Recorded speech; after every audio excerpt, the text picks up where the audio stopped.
इसलिए इस पाठ्यपुस्तक में फिर से एक बार आपका स्वागत है। आज हम पाठ क्रमांक 3 पढ़ने जा रहे हैं, जिसका शीर्षक है कर्मवीर। कर्मवीर यह कविता है और इस कविता का ये सेशन क्रमांक पहला है। चलिए बच्चों, सब लोग पाठ्यपुस्तक निकालेंगे। पाठ्यपुस्तक के द्वारा हम इस कविता को विस्तार से समझते हैं। कर्मवीर, कर्म के प्रति निष्ठा ही व्यक्ति की सफलता का निर्धारण करती है। बाधाएं व्यक्तित्व को निखारने का काम करती है। कविता बाधाओं से जूझते हुए उन कर्मशील लोगों की बात करती है जो सभ्यता संस्कृति का निर्माण करते हैं। तो बच्चों, अब इस कविता के शीर्षक से ही हमें पता चल रहा है कि इस कविता में किसका वर्णन किया है या किसे महत्व प्राप्त करके दिया है। तो यहाँ पर कर्म को महत्व दिया है और कर्म करते हुए जो अपनी शूरता वीरता दिखाते हैं और संभव बात को वह संभव करते रहते हैं, ऐसे कर्मशील व्यक्तियों का वर्णन यहाँ पर कवि कर रहे हैं। यहाँ पर कवि ने कर्म के प्रति निष्ठा रखने वाले व्यक्ति का सफलता प्राप्त कराना तथा बाधाओं से इसके व्यक्तित्व को निखरना, यह बात सीख के रूप में हमें समझाई है। कविता के पहले काव्यांश को हम सबसे पहले विस्तार से पढ़ेंगे। देखकर बाधा विविध बहु विघ्न घबराते नहीं, रह भरोसे भाग के दुख भोग पछताते नहीं। काम कितना ही कठिन हो किंतु उकताते नहीं, भीड़ में चंचल बने जो वीर दिखलाते नहीं। हो गए एक आड़ में उनके बुरे दिन भी भले, सब जगह सब काल में वे ही मिले फूले फले। अब देखिए, यहाँ पर कर्मवीर या कर्मशील व्यक्तियों का वर्णन करते हुए कवि कहते हैं कि कर्म को महत्व देने वाले जो व्यक्ति होते हैं, कर्म का अर्थ हमें यहाँ पर लेना है हमारा कर्तृत्व, क्रिया करना, काम करना।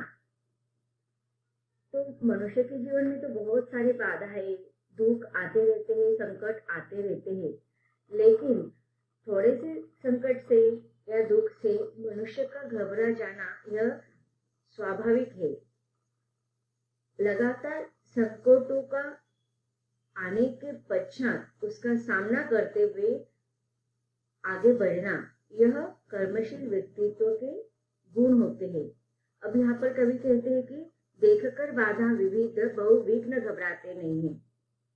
कर्मशील व्यक्ति या कर्मवीर व्यक्ति किसे कहेंगे कि उनके जीवन में जो बाधा आते हैं, बाधा अर्थात रुकावटें, विघ्न, संकट, दुख, तो जितने भी संकट आते हैं, दुख आते हैं, तो ऐसे दुखों को देखकर बाधा विविध कि कोई जो रुकता नहीं है, वह अपने संकटों का सामना करते हुए आगे बढ़ता है, मार्ग निकालता है, ऐसे व्यक्ति को कर्मवीर कहा गया है। तो कर्मवीर व्यक्ति के क्या गुण होते हैं? तो वह कभी घबराते नहीं है। कितने भी संकट आ जाए, उस संकटों से डरकर बैठने से अच्छा उसमें वह मार्ग निकालने का प्रयत्न करता है। अब मार्ग निकालने के लिए हमें क्या करना चाहिए? कार्य करना चाहिए, कृति करना चाहिए। अगर संकट आ जाता है तो वो अपने आप निकल जाएगा? नहीं। जब कभी ईश्वर हमारे सामने 1000 संकट रख देते हैं तो मार्ग भी उतने ही बनाते रहते हैं। हमें उस मार्ग तक पहुंचने के लिए खुद को कार्य करना चाहिए। ऐसा नहीं ना कि कोई आकर संकट आकर हमसे बैठे रहेंगे, रोते रहेंगे, डर जाएंगे तो मार्ग अपने आप निकलेगा, ऐसा नहीं होता है। तो यहाँ पर कवि कहते हैं कि रह भरोसे भाग के दुख भोग पछताते नहीं। ये देखो, बहुत सारे लोगों के स्वभाव होता है कि वह नसीब पर भाग को कोसते रहते हैं या भाग के भरोसे में बैठकर अपने दुखों को भोगते रहते हैं, अपने संकटों को झेलते रहते हैं। तो यहाँ पर कवि कहते हैं कि नहीं, जो कर्मशील व्यक्ति होते हैं, कर्मवीर व्यक्ति होते हैं, वह कभी भी अपने नसीब के भरोसे या भाग्य के भरोसे नहीं बैठते और नहीं अपने जीवन में वह पछताते रहते हैं। अब देखिए, मनुष्य का स्वभाव होते हैं, अलग अलग प्रकृति के अलग अलग स्वभाव के मनुष्य होते हैं। अब बहुत सारे लोगों का मानना होता है कि नहीं, भाग्य हमारे हाथ में होता है, नसीब हमारे हाथ में होता है। अगर हम चाहे तो हम हमारे भाग्य को बदल सकते हैं, हमारे ग्रह की दशा को बदल सकते हैं। लेकिन कुछ लोग होते हैं नहीं, वो थोड़ा भी संकट आ जाते हैं तो मेरे नसीब में ऐसा ही होगा, मेरे भाग में ऐसा ही है, दूसरे के भाग कितने खुलते हैं, दूसरों के नसीब में कितनी सुख सुविधा है, उनके जीवन में कभी दुख नहीं होते हैं, लेकिन ईश्वर ने जब से मैंने जन्म लिया है मेरे सामने दुखों का पहाड़ ही खड़ा कर दिया है। तो इस प्रकार से अपने भाग के भरोसे बैठते हैं और अपने नसीब को दोष देते रहते हैं। लेकिन कर्मवीर व्यक्ति कभी भी अपने नसीब को दोष नहीं देता है, नहीं वह भाग के भरोसे बैठता है। अब देखिए, साल भर आप कक्षा 6 में अभी साल भर पढ़ाई करेंगे तो आपको अंतिम परीक्षा में अच्छे गुण आएंगे, लेकिन आप साल भर कुछ भी नहीं पढ़ रहे हैं और परीक्षा के 2 दिन पहले आप पढ़ना आरंभ करेंगे तो आपके परीक्षा में अच्छे गुण आ जाएंगे? नहीं। तो आप क्या कहेंगे? जो बच्चे साल भर पढ़ रहे हैं वो क्या कर रहे हैं? डेली कार्य करने से वो क्या कर रहे हैं? डेली कर्म कर रहे हैं। आज की पढ़ाई आज ही खत्म करना है। जो भी क्लास में, कक्षा में जो भी शिक्षक पढ़ा रहे हैं उसको समझ रहे हैं और उसी दिन का हम कार्य, गृह कार्य उसी दिन करें। लेकिन कुछ बच्चे होते हैं कि कल करेंगे, जाने दो बाद में करेंगे, ऐसा करते हुए वो क्या करते हैं? छोड़ देते हैं और फिर बाद में उनको पछताने की जरूरत होती है और फिर वो सोचते, देखो इसने ना परीक्षा के समय पढ़ाई भी नहीं की और मैंने परीक्षा के 2 दिन पहले इतनी पढ़ाई की, फिर भी मुझे कम मार्क्स मिले, मैं फेल हो गया। और अभी वो नहीं सोचता कि उसने परीक्षा के दिन, एग्जाम के दिन भले ही पढ़ाई नहीं की, लेकिन उसने साल भर पढ़ाई की है और साल भर पढ़ाई करने की वजह से उसके सारे जो भी क्वेश्चन आंसर है, जो भी लेसन है, जो भी गणित है, उसको अच्छे से आ रहे, इसलिए एग्जाम के समय उसे पढ़ने की जरूरत नहीं। लेकिन हमने साल भर कुछ नहीं किया है, बिल्कुल भी मेहनत नहीं की है और एग्जाम के समय हम कंटिन्यूसली 5 मिनट ये सब्जेक्ट, 10 मिनट वो सब्जेक्ट, तो सर हमारे दिमाग में कुछ भी नहीं जा रहा है, सब जमलिंग हो रहा है और इसीलिए हमें अच्छे क्वेश्चन के आंसर भी नहीं समझ में आ रहे, हमने कुछ भी किया और हमें अच्छे गुण नहीं मिले। तो हमने क्या किया? साल भर कुछ भी मेहनत से कुछ भी नहीं किया है और सिर्फ परीक्षा के समय हमने 2 दिन पढ़ाई की, तो इससे हमें अच्छे अंक आने वाले नहीं। फिर जिसने परीक्षा के दिन पढ़ाई नहीं की लेकिन पहले किए, उसे अच्छे गुण आ गए। तो अब हम क्या कहते हैं कि देखो उसका नसीब अच्छा था, इसके लिए बिना पढ़े उसने अच्छा अंक प्राप्त किए। लेकिन हम क्या, हमारा नसीब ही खराब था, इसीलिए इतना 2 दिन पहले पढ़ाई की लेकिन कुछ भी नहीं आया। तो इस प्रकार से जो कर्मवीर व्यक्ति होते हैं, कर्तृत्ववान व्यक्ति होते हैं, वह कभी भी भाग के भरोसे नहीं बैठते हैं और नहीं अपने दुखों को देखकर, अपने संकटों को देखकर वो पछताते हैं। काम कितना ही कठिन हो किंतु उकताते नहीं है। अब देखिए, हम कहते हैं कि देखो, आपको गणित पढ़ाते समय आपके शिक्षक क्या करते हैं? पहला छोटा सा सिंपल वाला गणित देती है। पहला एडिशन का, देन सब्सट्रैक्शन का, देन फिर गुणाकार, भागाकार देते हैं। तो छोटे छोटे स्टेप से वो आपको गणित से अवगत कराती है। फिर जाकर आपको कठिन वाले गणित आना शुरू हो जाता है। अगर शिक्षक ने आपको पहले सब्सट्रैक्शन और एडिशन नहीं सिखाया, पहले आपको टेबल नहीं पढ़ाया और डायरेक्टली आपको गुणाकार और भागाकार करने के लिए दिया, तो आपको आ जाएगा? लसावी मसावी निकालने के लिए दिया तो आ जाएगा? नहीं। छोटे छोटे स्टेप से वो आपको कठिन की तरफ लेकर जाते हैं। तो उसी प्रकार से हम ईश्वर भी क्या करता है, शुरुआत में हमारे सामने जो समस्याएं रखते हैं, जीवन में जो समस्या आते हैं, जीवन में जो संकट होते हैं ना, वो पहले छोटे छोटे देते हैं। फिर वो छोटे छोटे संकटों पर मात करते करते करते करते फिर हमारे सामने बहुत बड़े संकट आ जाते हैं। लेकिन पहले से ही हमें छोटे छोटे संकट को सामना करने का आदत हो गई है, क्योंकि हमें पता है कि संकट आता है तो उसका समाधान भी आता है, लेकिन उसे समाधान के रूप में ढूंढने का प्रयास हमें करना है। और इसीलिए जब कभी भी बड़ा संकट आ जाता है, कितना भी कठिन समस्या आ जाते हैं, तो वह कर्मवीर व्यक्ति जो होते हैं ना, जिनको छोटे छोटे समस्याओं को जूझकर आगे बढ़ने की आदत होती है, वो कितना ही कठिन समस्या आए, कितने भी दुख आए, कितने भी कठिन संकट आए, वो घबराते नहीं है, बल्कि उन कठिन समस्याओं का डटकर मुकाबला करने का प्रयास करते हैं। भीड़ में चंचल बने जो वीर दिखलाते नहीं है। अभी देखो, जब घर में तो हम ऐसे बड़ी बड़ी मतलब शांत रहते हैं, लेकिन जब समूह होता है तो हम बड़े बड़े बातें करते हैं, मैं ऐसा करूंगा, मैं वैसा करूंगा, और जब करने की समय आता है तो हम कुछ नहीं करते। तो भीड़ में वे चंचल बनकर कभी अपनी वीरता शूरता नहीं दिखाते।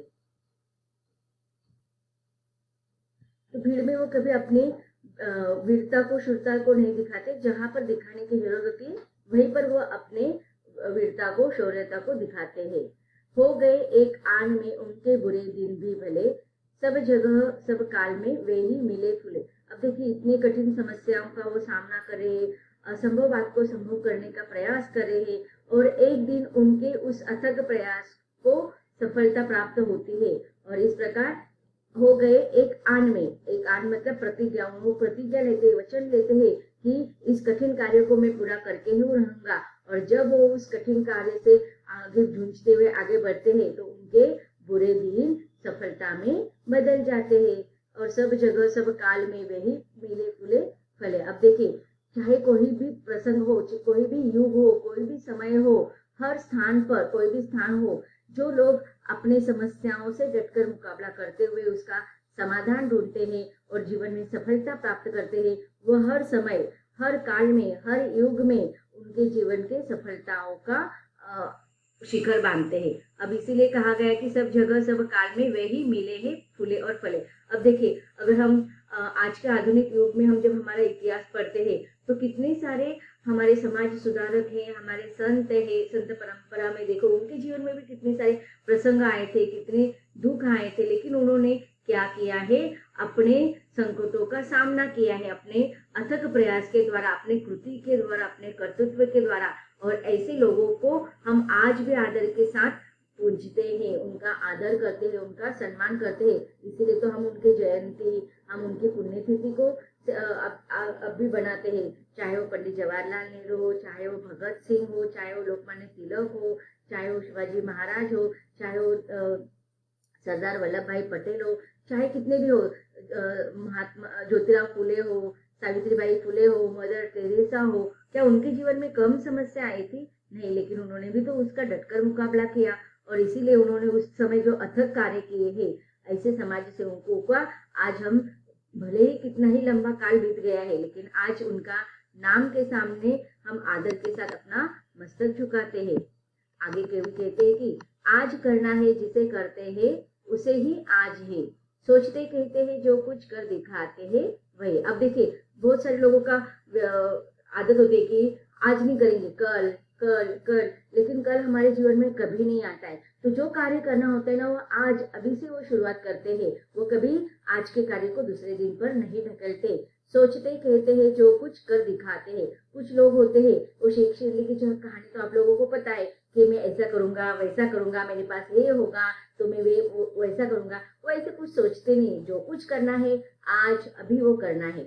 मानती जी की है, सुनते हैं सदा सबके। अब देखिए जब भी कोई कार्य करना होता है तो हमारे समाज में जो हमारे दोस्त होते हैं, रिश्तेदार होते हैं, हमारे समाज के लोग हमें बहुत तरीके बताते हैं, बहुत सलाह देते हैं, लेकिन उन अनेक सलाहों में से उसे जो अच्छा लगता है, वो जो उसे जचता है, वही कार्य वो अपने मन के द्वारा सुनकर करता है। अब देखिए आपको गधे की कहानी पता होगी कि गधे का जो मालिक था वो कभी गधे पर बैठकर चलता था, कभी ऐसे ही चलता था, तो लोग आते जाते उसको चिढ़ा रहे थे। वो हमेशा दूसरों की बात सुनता था, दूसरों की बातों से सुनने के कारण उसका नुकसान हो गया। तो इसीलिए हमें भले ही लोगों की सारी बातों को सुनना है, लेकिन करते समय हमें हमारे जी की बात, हमारे मन की बात, अंतर मन की बात सुनना है।